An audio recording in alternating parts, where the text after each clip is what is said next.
In World War II, thousands of men fell from the sky. Almost none of them lived. But one man didn't just fall. He fought on the way down. November 1943. High above Nazi Germany, an American bomber was ripped apart by German fighters. Explosions, fire, screaming engines. Crew members gone in seconds. The plane was dying fast. And inside the wreckage was a 19-year-old American gunner who had already been shot to pieces. Both arms destroyed, parachute shredded, oxygen gone. At 20,000 feet, the laws of survival said he was already dead. Then the impossible happened. As the aircraft broke apart, this wounded American was thrown into open air. No parachute, no control, just cold wind, fire, and gravity pulling him towards certain death. Any other man would have blacked out in seconds.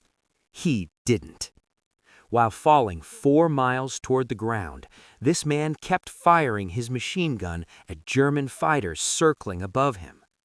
Not to win, not to survive, but because quitting never crossed his mind. What happened next shocked German soldiers, American commanders, and even history itself. This wasn't a miracle. This was raw human will pushed past its breaking point. And the craziest part? The fall was only the beginning. He wasn't supposed to be in the air that day. November 1943. England was cold, wet, and buzzing with bombers taking off non-stop. For the U.S. Army Air Forces, this was just another mission, another target, another flight into Germany. High risk, brutal odds, but routine by now. For Staff Sergeant Maynard "Snuffy" Smith, it was supposed to be like any other run. He was only 19 years old, skinny, quiet, not the loud hero type, the kind of guy people underestimated fast. Born in Oklahoma, raised tough, but nothing in his life had prepared him for what was coming. The target was deep inside Nazi Germany, heavy flak zone, fighter patrols expected. Everyone on that bomber knew the numbers. If you flew enough missions, eventually your luck ran out. That morning, Smith climbed into the belly of a B-17 flying fortress. His job was simple and terrifying. Ball turret gunner, the most exposed position on the plane. Hanging beneath the aircraft in a spinning metal bubble surrounded by glass and thin steel, with enemy fire coming from every direction. If something went wrong down there, there was almost no way out. The bomber formation crossed the German border, and within minutes, hell opened up. Black flak bursts filled the sky like exploding ink. The bomber shook violently, metal screamed, shrapnel ripped through the fuselage. Then came the fighters. German Messerschmitts sliced through the formation, firing cannons that tore bombers apart in seconds. One by one, American planes started falling. Smoke trails, fireballs, parachutes that never opened. Smith fired back, tracking fighters through his sights, squeezing the trigger until the barrels glowed. Then it happened. A direct hit. The ball turret took a brutal blast. Glass shattered, metal warped, and Smith felt white-hot pain explode through his body. A 20-millimeter shell ripped into his arms. Bones shattered, flesh torn open, blood everywhere. Most men would have blacked out instantly. He didn't. His arms were mangled. One hand barely worked, the other was almost useless. Blood poured out, pooling inside the turret. His oxygen line was damaged. He was running out of air. The intercom crackled. Someone was yelling for him to bail out. There was just one problem. His parachute was gone, shredded by shrapnel, useless, and the turret mechanism jammed. Smith was trapped. Above him, the bomber was dying, engines on fire, control systems failing. The pilot ordered the crew to abandon the aircraft. One by one, men scrambled for the exits. Smith tried to pull himself up out of the turret. Pain shot through his arms like lightning. He slipped. Blood made everything slick. He tried again, failed again. The aircraft lurched violently as another explosion rocked it. The fuselage began to tear apart. The bomber was breaking up in midair. Smith knew the truth before anyone said it. He wasn't getting out. At 20,000 feet, wounded, no parachute, no oxygen, trapped in a falling aircraft, this was the end. There was no heroic choice left, no clever trick, just gravity waiting below. Then something inside him snapped. Not fear, not panic, anger. Pure, stubborn refusal. If he was going to die, it wouldn't be curled up waiting for it. With shattered arms and fading oxygen, Smith forced himself upright.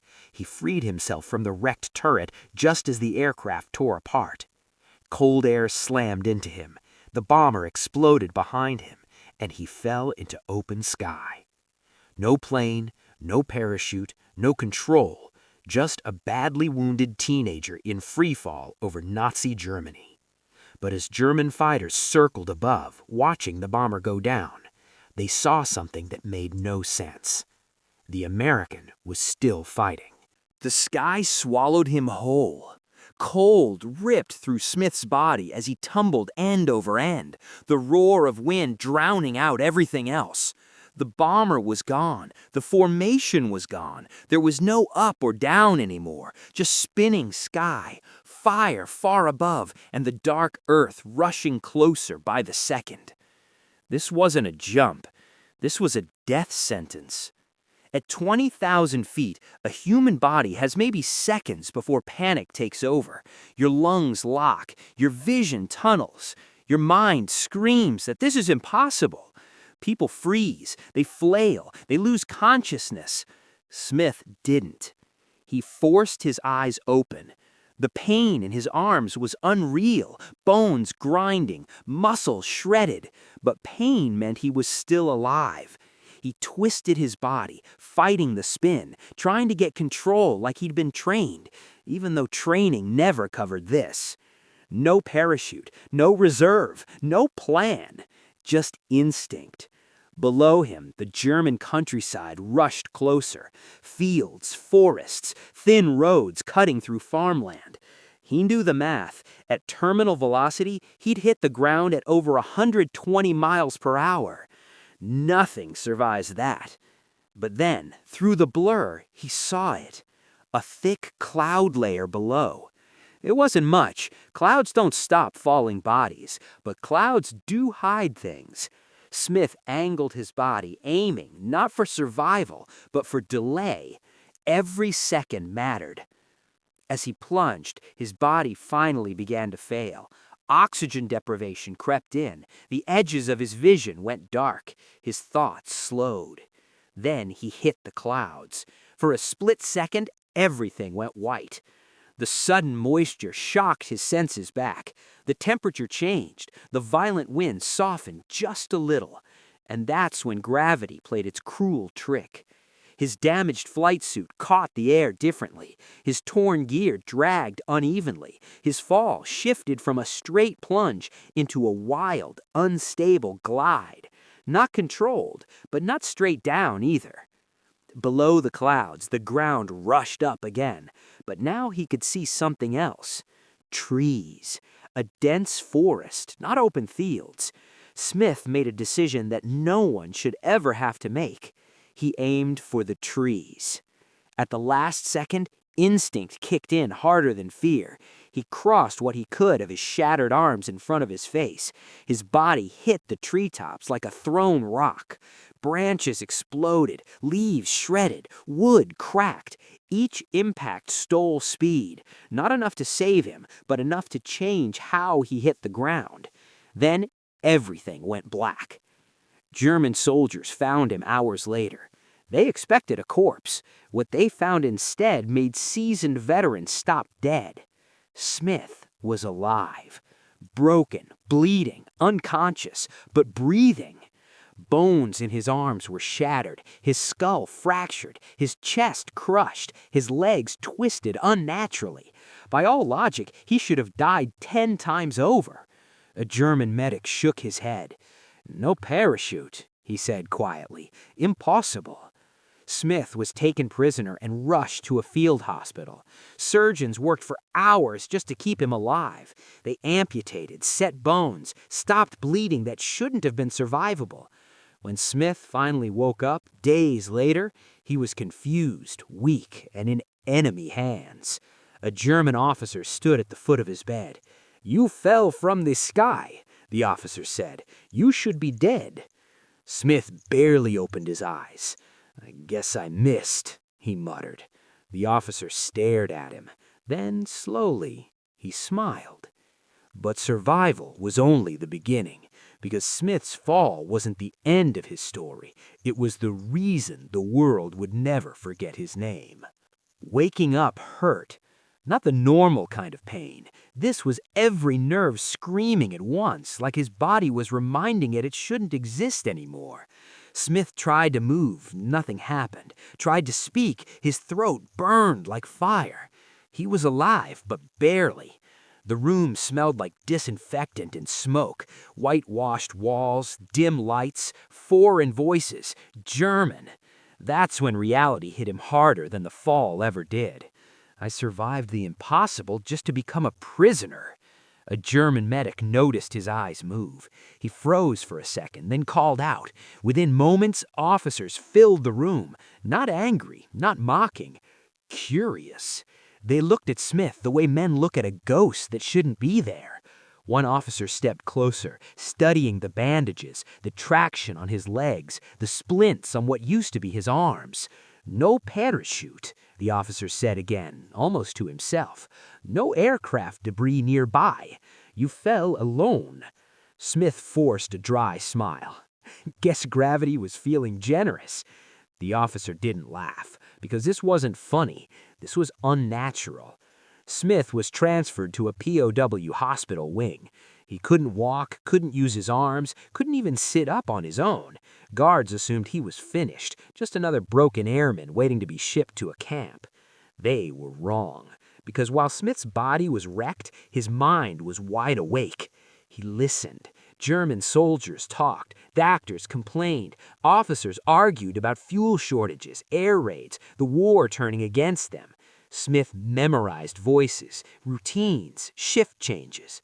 Pain became background noise. Survival mode took over.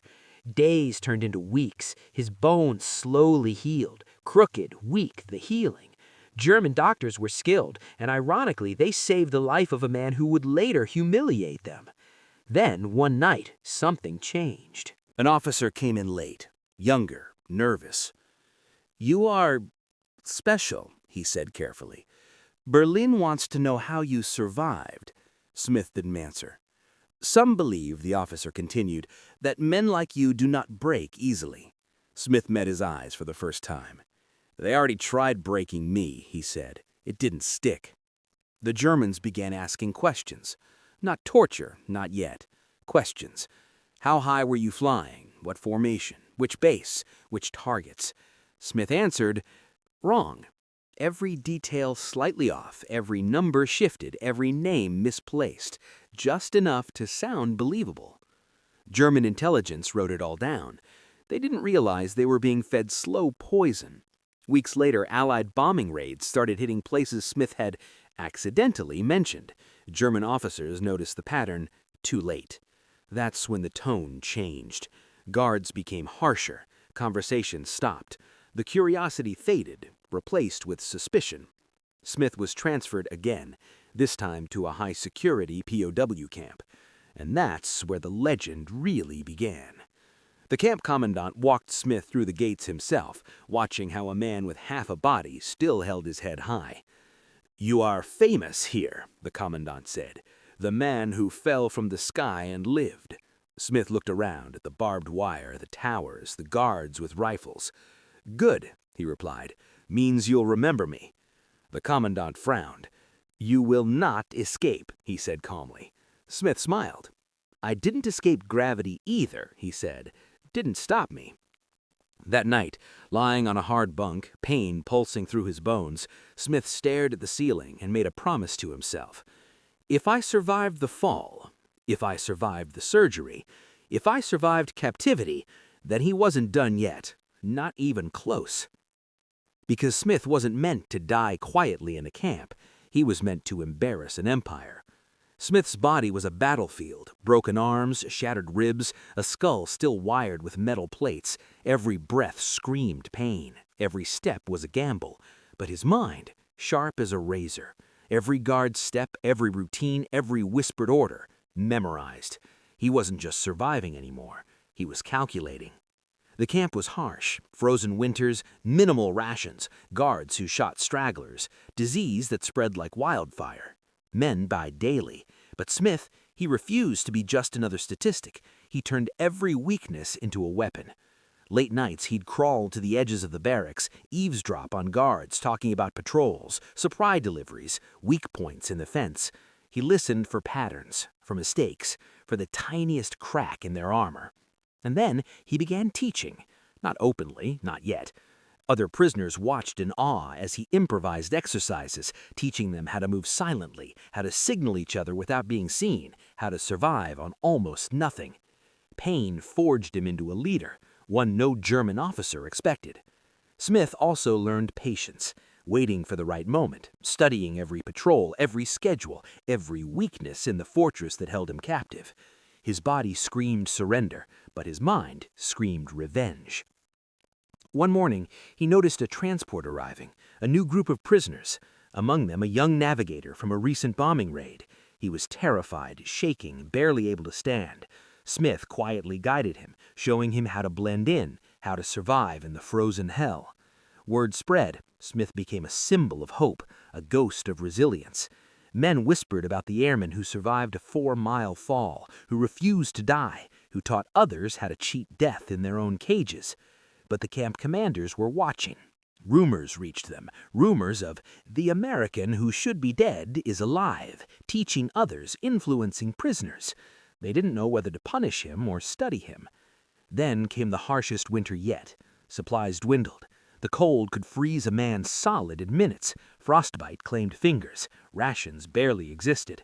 Men collapsed. But Smith, he adapted. He moved like a shadow, finding warmth in hidden spots, keeping others alive, turning misery into strategy.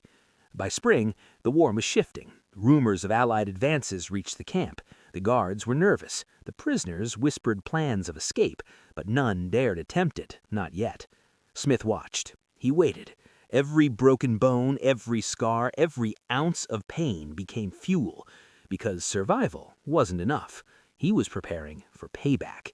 He didn't just want to live, he wanted to write his own ending, on his terms. Spring thawed the snow, but it didn't thaw the hatred burning in Smith's chest. Every morning he woke to the same prison routine: roll call, meager rations, frozen hands, aching limbs. But inside, something had shifted. He wasn't just a victim anymore, he was a strategist, a man who had cheated death once and knew he could do it again. The guards still underestimated him. Every limp, every grimace, every slow shuffle at his arms and legs made them think he was broken, weak, perfect. Smith let them believe it. He wore their underestimation like armor. He began documenting everything: patrol patterns, weak fences, supply schedules, times when the guards were distracted by storms or internal conflicts. He memorized escape routes, small details like loose boards in the barracks, gaps in the frozen ground, even the guard dog routines. Everything was a puzzle, and he was solving it. But Smith also inspired. Men whispered about the airman who fell 4 miles without a parachute and lived. They watched him crawl, move, teach, endure, and slowly the hopelessness faded. A spark of rebellion grew. Prisoners started helping each other, passing rations, sharing warmth, whispering survival hacks. Smith became the unofficial leader, a symbol that survival wasn't just possible, it was inevitable if they worked together. One day, news arrived. The Germans were preparing to relocate the prisoners again. The infamous Hell Ship rumor spread. Transport across the Baltic with no food, no ventilation, death for anyone weak enough to collapse. Smith listened quietly, taking mental notes. Every detail mattered, every guard's tone, every command, every hint of impatience. He realized something crucial. Freedom was coming, but not without planning. Survival alone wasn't enough. They needed strategy. Smith began rehearsing, not in front of the guards, never in front, but in hidden corners of the camp when no one watched. He taught prisoners to move silently, react quickly, and exploit weakness. Every small victory, stealing a potato, sneaking water from a stream, was training for the bigger battle, the march to freedom. And then came the day the first Allied artillery echoed in the distance. Guards stiffened, rumors flew, the war was turning. Smith's eyes gleamed. The chance they had been waiting for was near. He rallied the men quietly. "Pain doesn't break us. It teaches us. It's our weapon. Watch, learn, survive. Freedom is coming, and we're ready." By now, the prisoners were no longer just captives. They were a silent army of survivors, led by the airmen who had fallen 4 miles and refused to die. The Germans had taken their bodies, but Smith had taken their minds, and that was dangerous. Every step, every breath, every broken bone became a tool of defiance. Smith wasn't just surviving anymore. He was preparing to outlast them all. Winter had turned Germany into a frozen graveyard, and Smith and the other prisoners were about to walk straight through it. The Germans ordered the evacuation, a forced march of hundreds of miles through snow, ice, and starvation. No coats, no gloves, boots falling apart. The weak would die, the slow would die, and the strong would barely survive. From the first step, Smith's body screamed betrayal. His arms ached from broken bones barely healed. His legs had lost muscle mass during months of captivity. The metal plate in his skull conducted the cold like a wire straight to his brain. But every step reminded him he had cheated death once. He could do it again. The column moved like ghosts over frozen roads. Prisoners whispered names, prayed, cursed, and collapsed. Guards walked beside them with rifles at ready, shooting anyone who fell behind. The air smelled of frost, blood, and desperation. Every breath felt like inhaling shards of ice. Smith used every trick he had learned in captivity. He paced himself, leaned on survivors when possible, stole bites of raw potatoes from frozen fields, melted snow in his hands for water, and whispered encouragement to those near collapse. Every step was a battle against physics, pain, and fear. Days turned into weeks. Dysentery, typhus, pneumonia, frostbite, they claimed hundreds. Smith watched men he had shared whispered plans with collapse and never rise. Each loss burned him inside, but also fueled a cold determination. He survived because he refused to stop moving, refused to let the march claim him. He kept a tally in his head. Miles walked, lives lost, hours survived. Small goals kept him sane. Reach the next barn, survive until nightfall. Keep moving, one step at a time, one breath at a time, 1 mile at a time. By the end of the march, Smith's body was a map of suffering. Frost-bitten fingers, gangrene creeping in some, ribs that ached with each step, constant throbbing from his skull plate. But he moved, because stopping meant death. And eventually, salvation appeared. The 104th Infantry Division of the Americans intercepted the column near the Elbe River. The Germans surrendered, and freedom, finally, was within reach. Smith's weight had dropped to 93 pounds from 150. His body was skeletal, but his mind was sharper than ever. He had survived impossible odds, a 4-mile fall, catastrophic injuries, months in POW camps, and a 600-mile forced march through winter hell. The airman who should have died countless times had refused to yield. Freedom didn't make the scars vanish. It only gave him the chance to carry them forward. Eugene Smith, or Moran as he was known back home, walked onto American soil again. But he wasn't the same farm boy who had watched planes overhead in Wisconsin. The war had stripped him of nearly 40% of his body weight, left him with a metal plate in his skull, weak arms, shattered ribs, and a mind haunted by what he had endured. Every step on solid ground reminded him of frozen roads, falling fuselages, and the faces of men who hadn't made it. Returning to Soldiers Grove, Wisconsin was surreal. The quiet streets, the farmhouses, the cows grazing, life seemed peaceful, almost alien. People greeted him with smiles, letters, and handshakes, but they didn't see what lingered in his eyes: the trauma, the nightmares, the memory of 17 months in captivity.